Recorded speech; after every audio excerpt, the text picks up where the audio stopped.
o nosso alvo, a Marisa já colocou. Famílias restauradas cheias do Espírito Santo. Glória a Deus. Fica até o final que nós vamos orar por esse alvo hoje, tá bom? Estava orando e Deus colocou algo muito forte no meu coração com relação ao futuro, com relação ao novo, com relação ao diferente. Fiquei me perguntando, Deus, até onde os teus planos conseguem alcançar as minhas imperfeições? Até onde os teus planos conseguem alcançar as minhas decisões erradas? Eu orava ao Senhor e perguntava, Deus, até onde os teus planos conseguem alcançar a minha falha de comunicação com os céus? Nós passamos por momentos em que tomamos decisões sem consultar a Deus. Nós, às vezes, nos relacionamos com pessoas de forma ali, amizade, ou seja, relacionamento propriamente dito, que não agradam a Deus. Acredito que todos nós passemos por algum vale. E aí eu ficava me perguntando ao Senhor, Deus, até onde os teus planos alcançam as nossas péssimas decisões, alcançam a nossa falta de sabedoria. Deus me lembrou que está escrito em Gênesis, no capítulo 49, a partir do verso 22. Agora olha o que está escrito. José é uma árvore frutífera à beira de uma fonte, cujos galhos passam por cima do muro. Com rancor, arqueiros o atacaram, atirando-lhe flechas com hostilidade. Mas o seu arco permaneceu firme e seus braços continuaram fortes, ágeis para atirar pela mão do poderoso de Jacó, pelo nome do pastor, a rocha de Israel, pelo Deus de seu pai, que ajuda você, o Todo-Poderoso que o abençoa com bênçãos dos altos céus, bênçãos das profundezas, bênçãos da fertilidade e da fartura. As bênçãos do seu pai são superiores às bênçãos dos montes antigos, às delícias das colinas eternas. Que todas essas bênçãos repousem sobre a cabeça de José, sobre a fronte daquele que foi separado de entre os seus irmãos. Aqui nós estamos vendo uma bênção que está sendo liberada sobre a vida de José. E se está escrito aqui, irmão, eu tomo posse sobre a minha vida também. Porque a palavra de Deus, se está escrito aqui também, é direcionada para mim. Então eu recebo essa palavra. Interessante porque José passou por alguns maus bocados. Você conhece a história de José. E eu ficava me perguntando, Deus, até onde o meu futuro foi planejado pelo Senhor e atrapalhado por mim? Até onde o teu futuro foi planejado pelo Senhor e atrapalhado pelas pessoas que se colocaram no caminho, pelas coisas que eu precisei superar, sabe, pelas adversidades que eu precisei enfrentar? Até onde o plano perfeito que o Senhor teve alcançou as minhas péssimas decisões? E Deus falava muito ao meu coração. Entenda que tudo aquilo que um dia foi planejado para o mal, eu transformei em bem na tua vida. Não se trata muito do que você planejou ou não, que está fora daquilo que eu tenho para você. Se trata que o maior plano que eu tenho para a tua vida é tornar você meu filho. Eu preciso falar isso com muita calma para que você entenda. O maior plano que Deus já tinha para a tua vida foi concretizado em Cristo quando Ele fez de você filho juntamente com Jesus. Quando Ele enxertou você na videira para que agora você frutifique. Agora entenda, a palavra fala que quando nós estamos na videira, nós temos dois galhos, né? Aquele que dá frutos é podado para que dê mais frutos. Aquele que não dá frutos é cortado e lançado no fogo. Mas os dois estão na videira. Os dois estão enxertados. O problema não é o quanto nós sabemos de Cristo, é o quanto Cristo vê dele mesmo em nós. Então, quando nós estamos orando para Deus e Deus olha para nós, o quanto dele ele vê em nós, o quanto de Cristo ele vê em nós. É por isso que quando chegar no fim dos tempos e alguns disserem, mas Jesus, eu curei, eu expulsei demônios, eu fiz isso, eu fiz aquilo, e Jesus vai dizer, mas eu não conheço você.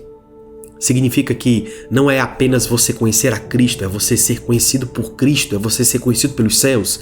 Não é apenas você conhecer aquilo que foi liberado pelo Senhor, mas é o Senhor conhecer você no secreto. É o Senhor ver em você o Cristo que foi revelado.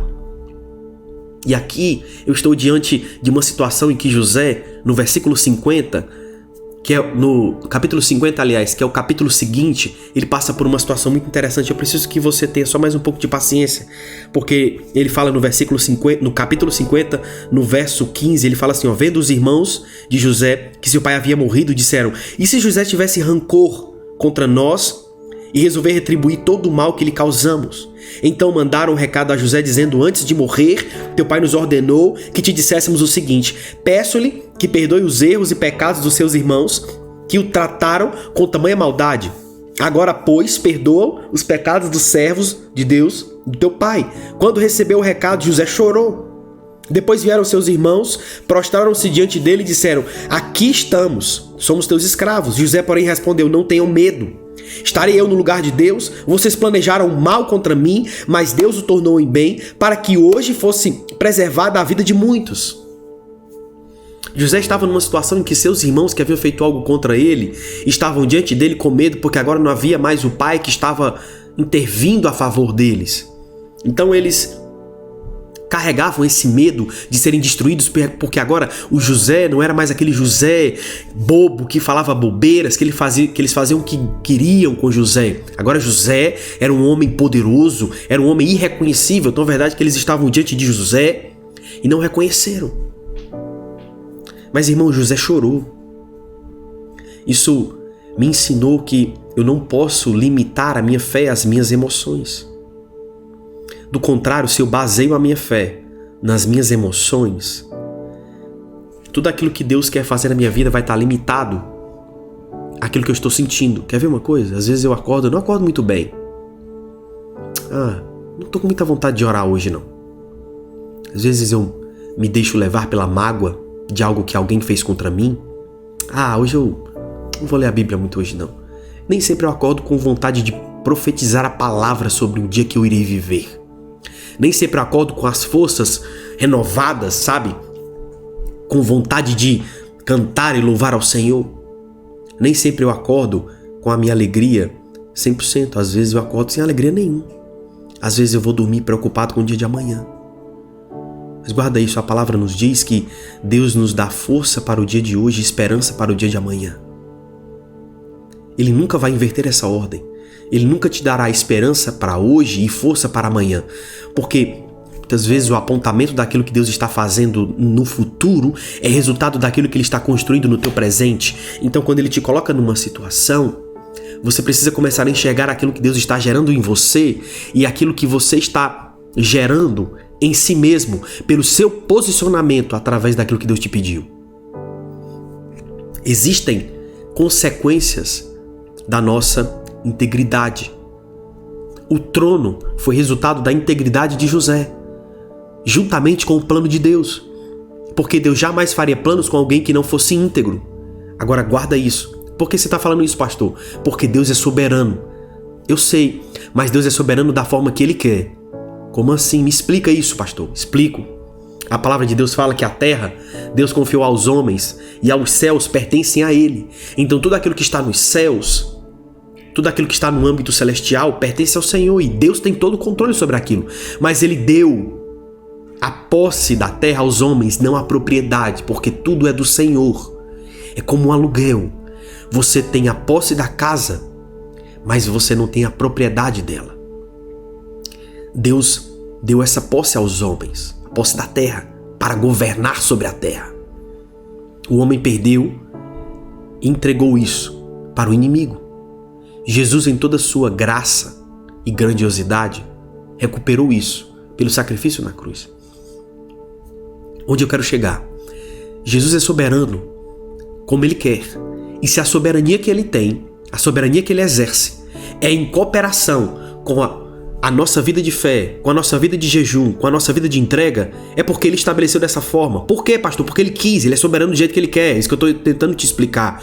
Se Jesus veio para nos salvar, para redimir os nossos pecados, e agora nós estamos exercendo a qualidade de filhos, significa que essa foi a forma que Deus encontrou para nos justificar diante do nosso pecado. Essa foi a forma que Deus planejou. E aqui eu preciso que você entenda, se Deus exerce a soberania em conjunto com o meu posicionamento de fé, com o meu posicionamento de integridade, com o meu posicionamento de A obediência significa que o mesmo trono que foi planejado por Deus também foi exercido pela integridade de José. Pastor, então você está dizendo que José também teve uma participação ativa? Claro. Deus sempre vai honrar aquelas pessoas que são íntegras diante da sua palavra. Deus sempre vai honrar as pessoas que são íntegras diante do propósito. José foi íntegro do começo ao fim. Agora, a cadeia de acontecimentos que levaram ele ao trono colocaram à prova a confiança que ele tinha no Deus que ele servia. Percebe isso, irmão? Para que ele chegasse no caminho do governo, ele precisava passar pelo caminho da prisão, da escravidão, do abandono familiar. Ele precisava passar por todas essas dificuldades, mas esse era o caminho. E Jesus passou pelo Calvário para encontrar o caminho de propósito. O que eu quero te mostrar nessa palavra e nesse devocional de hoje é que muitas vezes você vai precisar agir de forma íntegra, permanecer de forma íntegra. E aqui eu ressalto aquilo que Jesus fala. Ele diz, olha, aquele que tem a sua casa construída na rocha, alicerçada na rocha, por mais que a tempestade venha, ela não vai sucumbir. É diferente daquele que constrói a sua casa sobre areia. O que ele está te dizendo não é que não haverá tempestades, é que aquele que estiver com a casa estabelecida sobre a rocha, a tempestade virá, mas ele não será destruído. Aquilo que está sendo edificado não irá ruir. Porque quando nós estamos estabelecendo algo num solo que não é Jesus, a nossa expectativa está em tudo aquilo que é passageiro. Porque só Deus consegue nos estabelecer naquilo que é eterno. Só Jesus consegue estabelecer o nosso crescimento, a nossa construção naquilo que é eterno. Então, se porventura eu estabeleço algo sobre a areia, e aqui ele correlaciona a areia com algo que é volúvel, com algo que passa, algo que não consegue suportar a estabilidade de algo que está sendo construído. Porque às vezes vai que uma perna afunda mais do que a outra e perde o equilíbrio e cai. Da mesma forma, são os nossos sentimentos. Os nossos sentimentos não são terra para suportar a nossa fé. Os nossos sentimentos não são alicerce para suportar a nossa fé. Porque se a minha fé for estabelecida sobre os meus sentimentos, ela será volúvel tanto quanto são os meus sentimentos. Eu não terei tanta fé no meu dia difícil, porque eu não estarei muito bem. E aqui Jesus nos ensina de forma clara. Ele estabelece princípios. Ele fala, José, entenda o seguinte, você vai passar por adversidades. Você vai passar por tempestades. Mas se a tua construção estiver estabelecida em mim, ela permanecerá. E o seu futuro será diferente. Por que meu futuro será diferente, pastor? Porque Deus transformará em bem aquilo que um dia foi planejado como mal. Quando Deus me deu essa palavra, eu fiquei pensando, o meu futuro será diferente do que eu planejei. O meu futuro será diferente do que algumas pessoas planejaram. O meu futuro será diferente do que o meu inimigo planejou para mim. O meu futuro será diferente do que aquilo que se colocou contra a minha vida, que planejou que eu vivesse. O meu futuro será diferente do que tudo aquilo que eu planejei um dia para mim, porque Deus fará infinitamente mais do que aquilo que pedimos ou pensamos. Deus fará infinitamente mais do que eu planejei para mim mesmo. O meu futuro será diferente. E agora eu não estou mais preso, acorrentado àquilo que um dia me fizeram. José poderia passar a vida inteira lançando no rosto daqueles irmãos aquilo que fizeram contra ele, porque o jogo virou. E muitas vezes o jogo da vida, ele vira. Mas José, ao invés de nutrir seus sentimentos negativos, de mágoa, ele gritou e ali expôs toda a fragilidade de seu coração. E agora, novamente, ele chorou. Talvez da primeira vez ele chorou porque ele precisava encontrar o lugar de perdão. E agora talvez ele chorou porque os irmãos ainda não entenderam quem ele se tornou. Irmãos, vocês estão vendo aquilo que Deus me deu. Estão esquecendo aquilo que Deus me tornou. Talvez, irmãos, vocês estejam vendo o poder que hoje eu tenho, mas vocês não estão enxergando quem agora eu sou além do poder que eu tenho. Irmão, os irmãos não estavam entendendo quem José havia se tornado. E muitas pessoas não irão entender quem Deus está te tornando. E se você começar a discutir com todas as pessoas que às vezes duvidam, que às vezes têm descrença daquilo que Deus fará na tua vida, muitas vezes você vai estar em batalhas que Deus nunca te mandou batalhar. Muitas vezes você estará em batalhas que Deus nunca te mandou estar. Você não precisa provar para as pessoas aquilo que Deus está tentando fazer na tua vida, aquilo que Deus está transformando você. Os teus frutos falarão por isso. Os teus frutos falarão por você. É a frutificação que mostra o resultado de quem você se tornou. Porque se eu quero comer banana, eu vou na árvore que dá banana. Se eu quero comer maçã, eu vou na árvore que dá maçã. Então, se eu quero alguém que tem bênçãos do Senhor, que carrega um propósito do Senhor, eu vou para o Senhor. E lá, essas pessoas encontrarão você, que está sendo edificado por aquilo que o Senhor está realizando na tua vida. Mas aqui, o que eu preciso que você entenda nessa manhã é que o teu futuro será diferente. O teu futuro será diferente.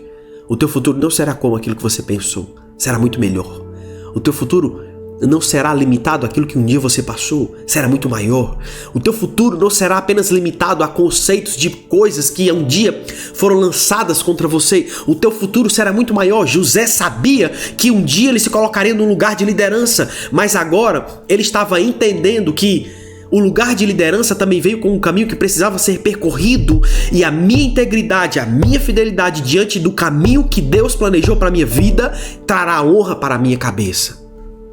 Trará honra primeiramente para o Senhor, mas trará honra para a minha cabeça. A tua integridade diante daquilo que está acontecendo na tua vida demonstra o quanto de Deus você carrega. Porque se você não vende os teus princípios diante das tuas necessidades, se você não negocia os teus princípios diante das tuas necessidades, significa que você entende que o Deus que você serve é muito maior do que aquilo que você está vivendo. O Deus que você serve é muito maior do que aquilo que você está vivendo. E aqui, para finalizar, eu quero liberar uma palavra profética sobre a tua vida. Eu quero liberar uma palavra profética sobre você. O teu futuro será diferente. O teu futuro será diferente do que aquilo que a tua ansiedade planejou. O teu futuro será diferente do que aquilo que os teus traumas conjecturaram. O teu futuro será diferente do que as palavras que um dia foram lançadas contra a tua vida. O teu futuro será diferente do que as experiências negativas que você teve no teu passado. O teu futuro será diferente até mesmo do que aquilo que os teus pais viveram. Porque os teus pais tiveram algo e Deus tem outra coisa para você. O teu futuro será diferente do que até mesmo aquilo que você imaginou para si mesmo. Jacó não sabia o que seu filho estava passando. Jacó sofreu a dor da perda. Jacó sofreu a dor de perder um filho. E agora, antes de morrer, ele estava tendo a satisfação de ter encontrado o filho. E o filho não apenas veio como uma alegria, mas também como o salvador daquele povo, porque agora foi o filho que ele achou que havia perdido, que trouxe a provisão para que o povo não perecesse, para que o povo não morresse de fome. Muitas vezes a gente acha que perdemos algumas coisas, mas eu preciso que você entenda isso. Nada sai do controle do Senhor. Nada, absolutamente nada. Deus sabe de todas as coisas e Ele transformará em bem aquilo que um dia foi planejado em mal contra a tua vida. Pai, eu oro, Pai. Eu intercedo por cada lar. Eu intercedo por cada pessoa. Eu intercedo por cada vida. Eu intercedo, Senhor, porque eu creio que cada um carrega um propósito poderoso. Eu creio que cada um carrega um propósito grandioso. Pai, em nome de Jesus, vem, Senhor, com a tua poderosa mão sobre a vida de cada um deles. Pai, dando a direção, dando a provisão, entregando a eles, Pai, aquilo que eles precisam para essa temporada. o trabalho deles, o esforço deles será recompensado, Pai, pelo resultado que será multiplicado pela graça do Senhor. Nós cremos, Pai, na nossa mudança. Nós cremos nas portas que serão abertas. E aqui, Pai, nós oramos pelas famílias, Pai, cheias do Espírito Santo. Nós intercedemos, Pai. Nós intercedemos pelo nosso jejum. Nós intercedemos por todas as pessoas que se colocaram nesses 21 dias em posse de uma palavra, em posse de um propósito, para crescer, para avançar, para frutificar a 100 por 1. Pai, em nome de Jesus, eu profetizo que o Senhor fará grandes coisas na vida deles, Pai. O Senhor já fez, fará ainda mais e o futuro deles será diferente. O futuro não é isso que o medo mostra. O futuro não é isso que a ansiedade pensa. O futuro não é isso que os traumas às vezes carregam. Não. Deus está dizendo nessa manhã que pessoas que desistiram de ter família, Deus irá manifestar graça sobre a vida dessas pessoas, para que eles encontrem um lar, para que eles tenham famílias restabelecidas, para que eles tenham famílias edificadas no Senhor. Pai, obrigado pela tua maravilhosa mão, pela tua maravilhosa graça, pelo teu maravilhoso amor. Obrigado, Senhor, porque o Senhor cuida de nós, mesmo quando nós não estamos vendo. Abençoa essas pessoas, Pai, que desistiram de ter uma família, para que eles entendam, Senhor, que a esperança de viver aquilo que o Senhor planejou está viva. E a nossa esperança é Jesus Cristo de Nazaré. Pai, abre o coração daqueles que precisam receber essa palavra. Abre, Senhor. Abre o coração, abre o entendimento, para que eles vivam aquilo que o Senhor tem para a vida deles. Em nome de Jesus. Em nome de Jesus. Queridos, Deus me mostrava uma pessoa que desistiu de ter família porque um dia foi traída e agora é alguém divorciado. Deixa eu te falar uma coisa. O teu passado não determina aquilo que Deus vai gerar na tua vida. Então, se você passou por esse trauma, por essa traição, se você passou por essa experiência tão traumática, deixa eu te falar uma coisa. Deus transformará em bem aquilo que um dia foi feito pelo mal. Guarde essa palavra. Não desista disso. Tá bom? Muito obrigado por você que nos assistiu até aqui. Eu espero que essa palavra tenha vindo ao encontro de seus corações e se fez sentido para você, se abençoou você de alguma forma, se te edificou de alguma forma, não se esqueça de curtir, de compartilhar esse vídeo. E se você sentir o desejo no teu coração de abençoar esse ministério, aqui na descrição do vídeo tem forma de você fazer isso. Para você que é membro do canal, muito obrigado. Que Deus abençoe você, que Deus abençoe a tua casa, em nome de Jesus. Logo mais, daqui a uns minutinhos, eu vou estar orando, intercedendo por vocês, mandando essa oração lá no grupo, tá bom? Um beijo grande e a gente se vê amanhã, 7h30 da manhã, em nome de Jesus. Tchau, tchau, queridos. Forte abraço!